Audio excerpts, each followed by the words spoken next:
Assalamualaikum warahmatullahi wabarakatuh. Perkenalkan, saya Indah Pratiwi, mahasiswa Fakultas Keguruan dan Ilmu Pendidikan, Program Studi Pendidikan Profesi Guru dalam jabatan tahun 2021 Angkatan 3 Universitas Muhammadiyah Malang. Hari ini Senin, tanggal 18 Oktober 2021, saya akan melaksanakan uji kinerja praktek pembelajaran mengajar di SDN Jrepeng Lor 3 pada siswa-siswi kelas 4. Selamat menyaksikan.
Assalamualaikum warahmatullahi wabarakatuh. Waalaikumsalam warahmatullahi wabarakatuh. Bagaimana kabar kalian hari ini anak-anak? Alhamdulillah, luar biasa. Allahu Akbar. Yes. Wah, semangat sekali ya hari ini. Coba sebelum kita mulai pelajaran hari ini, Bu Guru cek dulu ya kehadiran kalian. Rafa, Hadir Bu.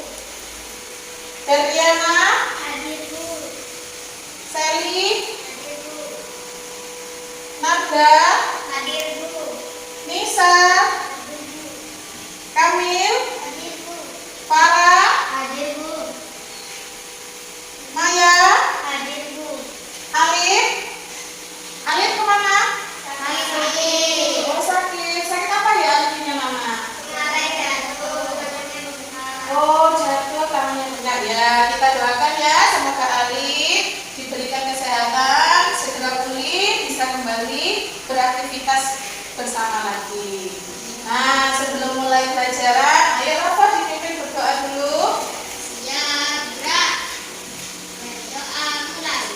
Bismillahirrahmanirrahim. Raditu billahi rabban wa bil islami dinan wa bi Muhammadin nabiyyan wa rasulah. Rabbi zidni ilman warzuqni fahman. Amin. Amin, amin ya rabbal alamin. Semoga diberi kelancaran, kesuksesan buat kalian semuanya. Nah, anak-anak, sebelum kita mulai belajar, coba semuanya berdiri biar semangat. Ya, kita menyanyikan lagu Si Kancil Anak Nakal. Ingat lagunya kan? Nah, coba ya, kita bernyanyi bersama yang ceria, yang semangat ya. Karena ini masih pagi, yuk. Pada hitungan ketiga dimulai ya. 1, 2, 3. Si kancil anak nakal suka mencuri ketimun. Ayo lekas diburu, jangan diberi ampun. Nah, semangat sekali anak-anak. Tepuk tangan kita semua. Ayo, cepat ya. Ayo tidur kembali anak-anak. Ya. Masih ingat pelajaran minggu yang lalu apa? Cerita anak-anak. Cerita anak-anak. Iya, pintar cerita anak-anak. Cerita anak-anak, ada yang tahu apa sih cerita anak-anak? Dongeng. Dongeng. Apa? Apa sih dongeng itu? Dongeng adalah cerita yang tidak benar-benar terjadi. Boleh semuanya masih ingat ya pelajaran minggu yang lalu tentang dongeng, pengertian dongeng ya kan? Nah, hari ini kita juga masih belajar, tapi bukan pengertian dongeng, tapi unsur-unsur intrinsik pada sebuah teks cerita atau dongeng. Selain itu nanti anak-anak juga akan belajar mengenal berbagai pekerjaan dan juga kalian akan belajar bagaimana sih cara kita untuk menjaga kelestarian lingkungan ya.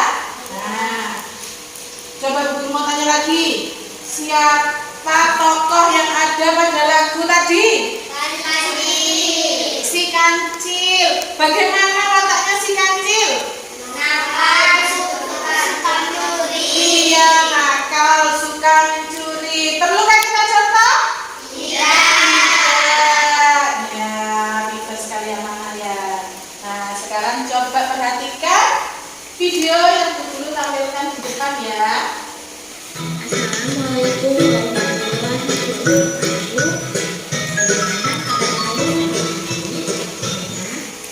Dalam keadaan sehat walafiat. Di video kali ini kita akan belajar tentang dongeng. Apa itu dongeng? Jenis-jenis dongeng dan unsur-unsur dongeng.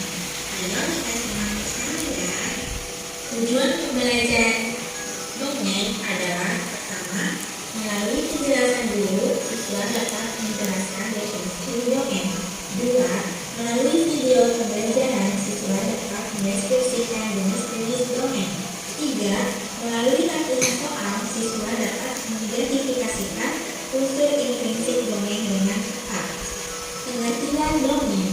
Dongeng adalah bentuk sastra lama yang bercerita tentang kejadian luar biasa yang menghayalan atau fiksi, dianggap oleh sesuatu masyarakat yang tidak benar-benar terjadi.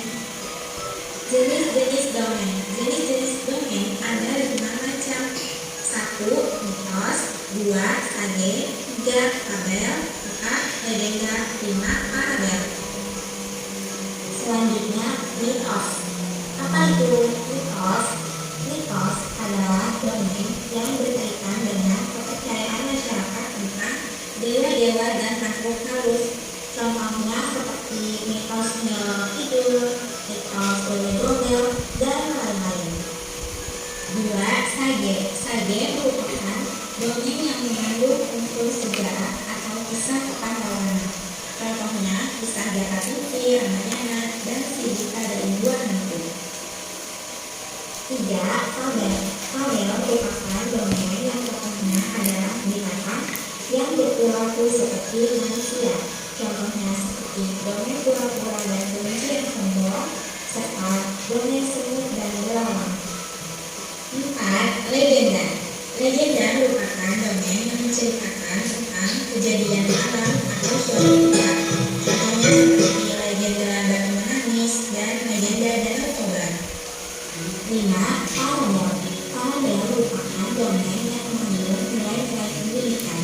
Parabel juga dapat berupa cerita pendek dan sederhana yang mengandung hikmah atau pendidikan hidup. Contohnya seperti dongeng Cemai Kendang.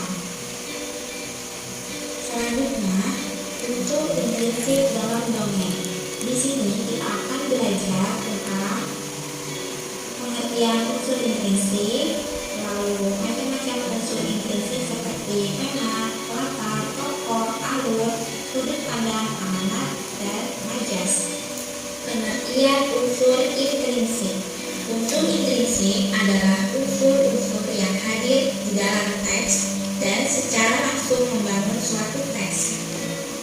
Macam-macam unsur-unsur intrinsik pada dongeng. Pertama, tema. Tema adalah masalah inti yang merupakan dasar untuk sebuah cerita. Oleh karena itu, dalam rangka untuk mendapatkan tema dalam cerita, pembaca harus membaca cerita sampai selesai. 2. Latar. Latar merupakan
unsur intrinsik pada dongeng. Anak-anak sudah paham apa belum setelah melihat tayangan video tadi? Sudah paham apa belum? Sudah. Ya, kalau sudah paham, sekarang kita mulai melakukan kegiatan. Ya, kegiatan apa? Nah, sebentar Ibu bagikan lembar kegiatan peserta didik. Nanti anak-anak kegiatannya ada pada lembar ini.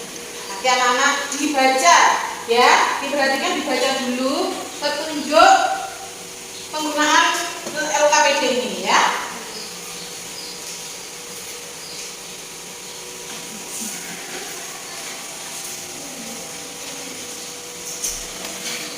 Silakan kalian isi dulu nama kelompok kalian. Ya, setelah itu kalian baca, baru kalian mulai melakukan kegiatan pada latihan 1. Ya, Ibu guru beri waktu 15 menit. Ya, anak-anak ya. Cukup kan? Cukup ya. Silakan kalian mulai mengerjakan.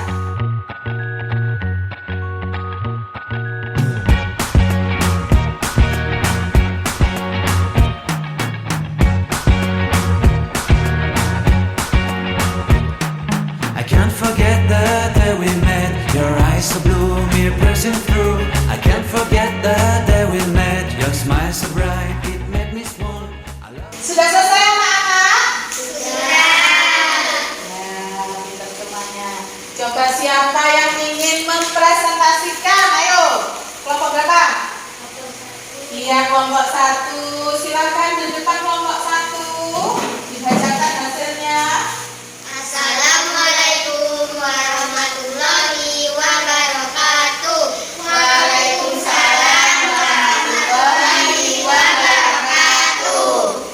Kami dari kelompok 1 ingin memberikan jawaban. Perkenalkan, nama saya Sally dan nama saya Rafa dan nama saya Nisa. Judul: nelayan dan ikan kecil. Tokoh: nelayan, ikan kecil. Sifat tokoh: baik. Tempat: pantai. Awal cerita: nelayan pergi memancing. Akhir cerita: nelayan mendapatkan ikan kecil. Pesan moral: hal yang kecil jauh lebih baik daripada tidak ada sama sekali. Bagaimana pendapatmu tentang cerita tersebut? Seorang nelayan yang sedih karena tidak mendapatkan hasil yang diharapkan. Hal baik apa yang bisa kalian pelajari dari cerita tersebut? Hal yang kecil jauh lebih baik daripada tidak ada sama sekali. Assalamualaikum warahmatullahi wabarakatuh. Waalaikumsalam warahmatullahi wabarakatuh. Wah, terima kasih kelompok 1. Tepuk tangan buat kelompok 1. Adakah kelompok lain yang ingin menanggapi hasil presentasinya kelompok 1? Bu, saya ingin menanggapi. Iya, kelompok 2 ingin menanggapi. Silakan kelompok 2 maju di depan. Assalamualaikum warahmatullahi wabarakatuh. Waalaikumsalam warahmatullahi wabarakatuh. Perkenalkan, nama saya Nadia Nazila dan nama saya Triana Sulistiawati. Kami dari kelompok 2 ingin menanggapi jawaban dari kelompok 1. Judul: nelayan dan ikan kecil. Tokoh: nelayan, ikan kecil. Sifat tokoh: nelayan jahat, ikan kecil lemah. Awal cerita: nelayan mencari ikan di laut. Akhir cerita: ikan kecil ditangkap nelayan. Tempat: di laut. Pesan moral: jangan menyia-nyiakan kesempatan yang ada. Bagaimana pendapatmu tentang cerita tersebut? Seorang nelayan kurang beruntung saat mencari ikan di laut. Hal baik apa yang bisa kalian pelajari dari cerita tersebut? Kita jangan menyia-nyiakan kesempatan yang ada. Wassalamualaikum warahmatullahi wabarakatuh. Waalaikumsalam warahmatullahi wabarakatuh.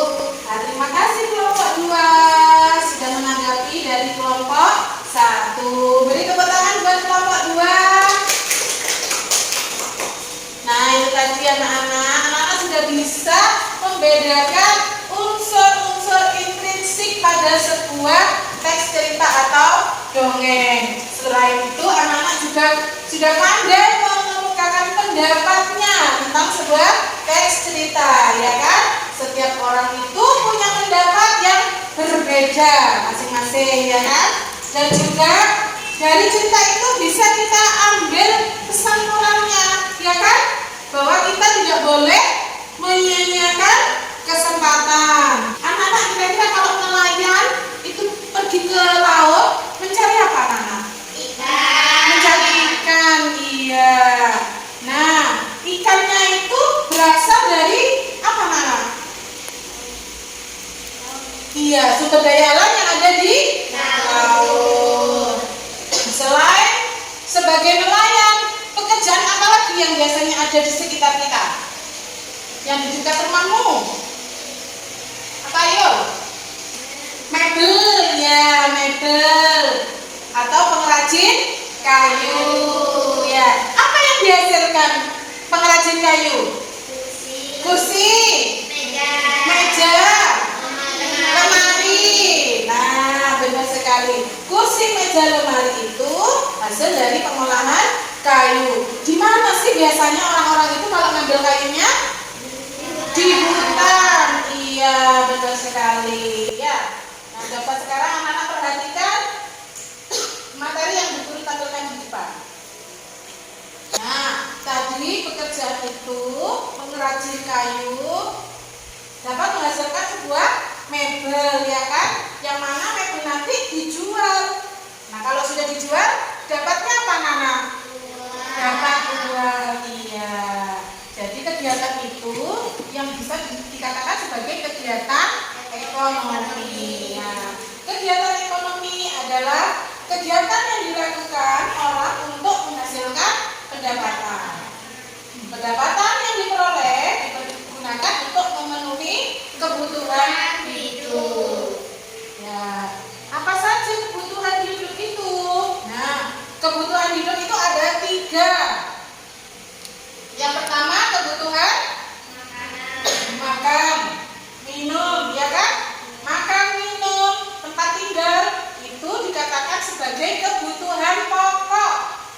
Ya, setelah kebutuhan pokok itu terpenuhi, baru ada kebutuhan berikutnya, kebutuhan kedua atau yang disebut kebutuhan sekunder atau kebutuhan tambahan setelah mendapatkan kebutuhan pokok. Contohnya, misalkan lemari, tempat tidur, ya kan?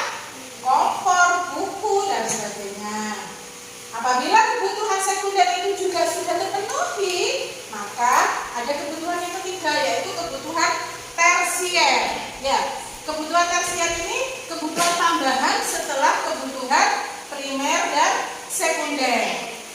Apa contohnya kebutuhan tersier ini? Mobil, televisi, komputer, iya, dan sebagainya. Ya, jadi kebutuhan untuk hidup manusia itu ada berapa, anak? Ada 3. Apa saja? Primer, sekunder, tersier. Iya, kita sekalian anak-anak. Nah, di dalam memenuhi kebutuhan itu ada pekerjaan yang terlibat. Ya. Apa sih pekerjaan itu? Kegiatan yang harus dilakukan orang untuk memenuhi kebutuhannya. Contoh, Bu Guru. Bu Guru ini pekerjaannya sebagai guru. Ya, sebagai guru. Ada 2 jenis pekerjaan. Ada pekerjaan yang menghasilkan jasa dan pekerjaan yang menghasilkan barang. Contohnya tadi Bu Guru. Bu Guru adalah pekerjaan yang menghasilkan jasa. Selain Bu Guru apa lagi yang menghasilkan jasa? Polisi, dokter, tentara, lagi supir, ya, pinter. Terus pekerjaan yang menghasilkan barang apa saja? Mebel, penjahit, pekerjaan yang bisa menghasilkan barang.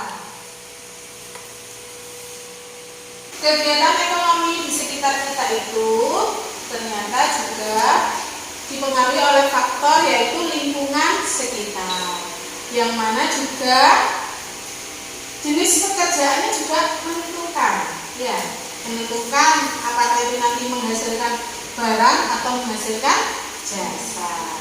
Sudah paham anak-anak?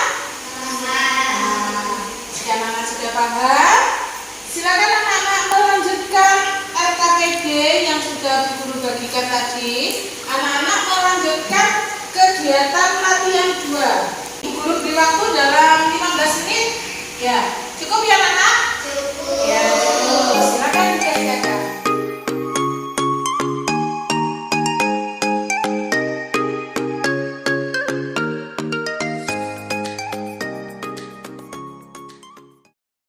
Sudah selesai anak-anak? Sudah. Ya, pintar sekali semuanya. Siapa yang ingin presentasikan hasil kelompoknya? Kelompok? Kelompok 3, silakan menceritakan kelompok 3. Assalamualaikum warahmatullahi wabarakatuh. Waalaikumsalam warahmatullahi wabarakatuh. Perkenalkan, nama saya Farah Alfiatriza. Perkenalkan, nama saya teman-teman Indonesia. Perkenalkan, nama saya Maria Amelia Mustafida. Kami dari kelompok 3 akan membacakan hasil pekerjaan kami. Pekerjaan nelayan, tempat bekerja di laut. Hasil yang diperoleh ikan. Pekerjaan pengrajin kayu, tempat kerja di laut. Hasil yang diperoleh lemari, meja, dan kursi. Sama-sama menghasilkan barang. Contoh kegiatan ekonomi yang memanfaatkan salah satu sumber daya alam hutan adalah pembuatan almari merupakan hasil dari kayu yang diolah. Contoh pekerjaan yang menghasilkan barang: petani, nelayan, pengrajin kopi, peternak. Pekerjaan yang menghasilkan jasa: supir, mekanik, tukang servis, salon, guru, dan dokter. Kegiatan ekonomi: 1. Pengusaha mebel. Dari pekerjaan yang terlibat: pengrajin kayu. Sumber daya alam yang digunakan kayu. Kegiatan ekonomi pengusaha tekstil. Jenis pekerjaan yang terlibat: penjahit. Sumber daya alam yang digunakan kapas. Nomor 3. Kegiatan ekonomi pembuatan tahu. Jenis pekerjaan yang terlibat: pedagang tahu. Sumber daya alam yang digunakan kedelai. Nomor 4. Kegiatan ekonomi pengolahan susu. Jenis pekerjaan yang terlibat: peternak sapi. Sumber daya alam yang digunakan sapi. 5. Kegiatan ekonomi pasar tradisional. Jenis pekerjaan yang terlibat: pedagang sayur. Sumber daya alam yang digunakan sayur. Sekian hasil pekerjaan dari kelompok kami. Wassalamualaikum warahmatullahi wabarakatuh. Waalaikumsalam warahmatullahi wabarakatuh. Terima kasih kelompok 3. Ditepuk tangan buat kelompok 3. Ya, anak-anak sudah pandai semuanya ya, sudah bisa membedakan jenis pekerjaan serta sumber daya alam yang dimanfaatkan. Nah, anak-anak tadi sudah mengerjakan latihan 2 pada kegiatan LKPD. Pada LKPD-nya tadi ada cerita tentang anak yang orang tuanya bekerja sebagai pengrajin kayu. Nah, kira-kira pengrajin kayu apa sumber daya alam yang dimanfaatkan? Kayu, ya. Dari mana kayu itu diperoleh? Dari hutan. Nah, pemanfaatan sumber daya alam itu disebut juga sebagai kegiatan eksploitasi. Ya, bolehkah kita menebang kayu sebanyak-banyak mungkin? Tidak boleh ya. Kita harus memanfaatkan sumber daya alam dengan baik atau secara terkontrol ya. Simak tayangan video yang dulu tampilkan.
ada air, ada udara, ada sinar matahari, dan juga ada hasil karbon. Yang kedua yaitu sumber daya alam berdasarkan sifatnya. Ada sumber daya alam yang dapat diperbarui, yaitu sumber daya alam yang dapat dihadirkan kembali meskipun sumber daya alam tersebut habis dimanfaatkan. Contohnya ada air, ada tanah, ada udara, dan juga ada tumbuhan. Selanjutnya ada sumber daya alam yang tidak dapat diperbarui, yaitu sumber daya alam yang tidak dapat dihasilkan kembali setelah digunakan atau dapat dihasilkan kembali namun membutuhkan waktu yang sangat lama. Contohnya dapat dibedakan menjadi tiga. Yang pertama mineral logam, yaitu ada emas, ada perak, ada besi, dan lain sebagainya. Yang kedua ada dari batu, yaitu ada dari kapur, ada magnet, ada intan, dan lain sebagainya. Yang ketiga ada sumber energi, yaitu minyak bumi, ada batu bara, ada tenaga surya, dan lain sebagainya. Yang selanjutnya di sini ada upaya cara melestarikan sumber daya alam. Yang pertama yaitu dengan tidak membuang sampah sembarangan, buanglah sampah pada tempatnya. Yang kedua, tidak menebang hutan sembarangan, lakukan reboisasi atau penanaman kembali di hutan yang gugur. Yang ketiga yaitu menanam tumbuhan bakau di lereng pantai untuk mencegah abrasi. Yang keempat, membuat terasering, yaitu membentuk tanah menjadi bertingkat-tingkat untuk mencegah erosi tanah. Itu tadi tayangan video tentang upaya pelestarian sumber daya alam yang ada di sekitar kita. Ya, sumber daya alam yang ada di sekitar kita itu ternyata dapat kita manfaatkan, anak-anak. Ya, contohnya pemanfaatan jahe. Ya, siapa yang tahu jahe?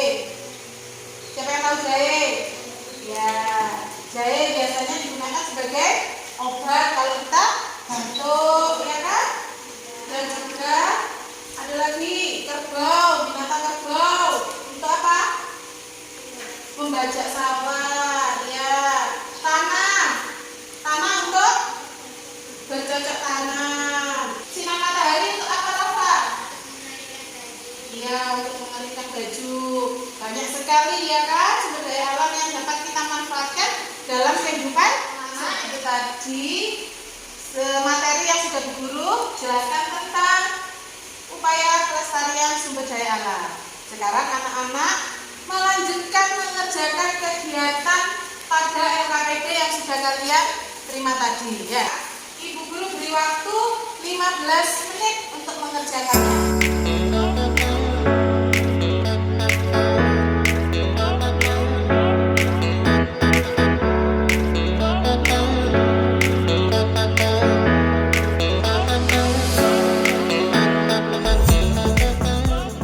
Sudah selesai anak-anak?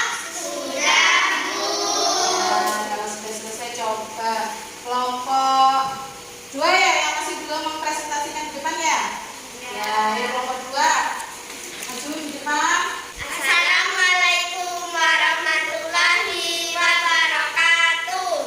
Waalaikumsalam warahmatullahi wabarakatuh. Diskusikan bersama teman kelompok. Tuliskan pada kolom berikut tentang akibat pemanfaatan eksploitasi hutan yang berlebihan terhadap lingkungan dan makhluk hidup. Hutan akan mundur sehingga akan mengakibatkan bencana alam yang tanah longsor. Hewan-hewan yang ada di dalam hutan akan punah. Berkurangnya oksigen yang ada di hutan. Kegiatan-kegiatan yang menunjukkan upaya pelestarian sumber Yana sedang memberi makan hewan ternak. Nanda sedang memberi pupuk pada tanaman. Alif sedang menyiram tanaman. Terima kasih. Wassalamualaikum warahmatullahi wabarakatuh. Waalaikumsalam warahmatullahi wabarakatuh. Baik, untuk kelompok 2. Beri tepuk tangan buat kelompok 2. Dari kegiatan awal pembelajaran sampai tadi kalian mempresentasikan hasil dari kerja kelompok kalian. Anak-anak belajar apa hari ini? Unsur-unsur intrinsik dongeng. Ya, kemudian Kegiatan ekonomi. yang melibatkan berbagai pekerjaan. Terus yang terakhir apa tadi? Upaya apa? Pelestarian sumber daya alam dan daya sekitar. Iya, kalian melakukan kegiatan upaya pelestarian sumber daya alam yang ada di lingkungan sekitar. Kegiatan yang kita lakukan hari ini, kegiatan mana yang paling kalian senangi? Menyanyi, berarti yang senang menyanyi. Saya apa? Menyanyi juga. Wah, semuanya senang menyanyi ya. Ya, selain menyanyi apa lagi? Berdiskusi, ya. Selain menyanyi, anak-anak juga senang berdiskusi. Nah, anak-anak, itu tadi kegiatan yang sudah kita lakukan bersama. Nanti jangan lupa sebelum kita pulang, anak-anak mengerjakan soal evaluasi yang Ibu Guru berikan, ya.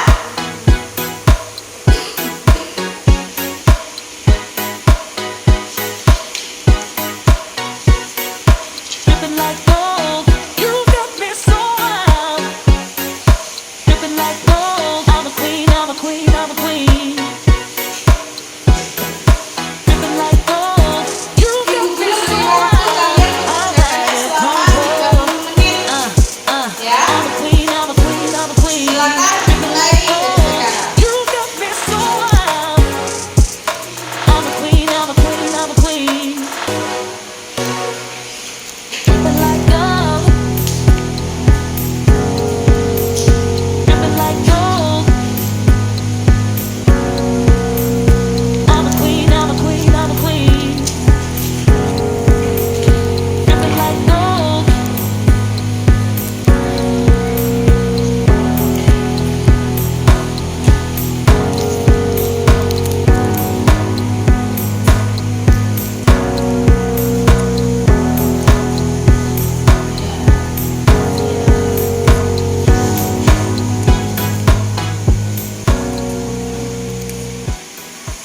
Sudah selesai anak-anak? Sudah. Kalau sudah selesai, silakan hasil pekerjaannya diletakkan di depan. Ya.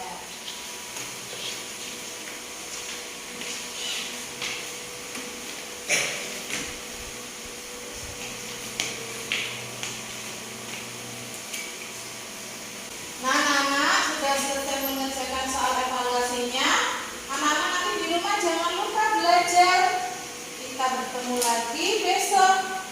Jika kalian belajar, kalian akan siap untuk mengikuti pelajaran untuk besok. Ya. Jangan lupa juga jaga kesehatan. Selalu memakai masker jika keluar rumah.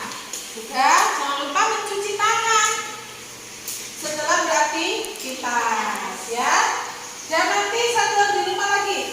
Jangan lupa kalian melakukan kegiatan upaya pelestarian lingkungan, ya. Kalian lakukan bersama orang tua kalian, ya. Seperti kegiatan yang sudah kalian lakukan sebelumnya. Paham ya, anak? Bisa kita akhiri kegiatan kita belajar hari ini. Ayo Rafa dipimpin untuk berdoa. Ya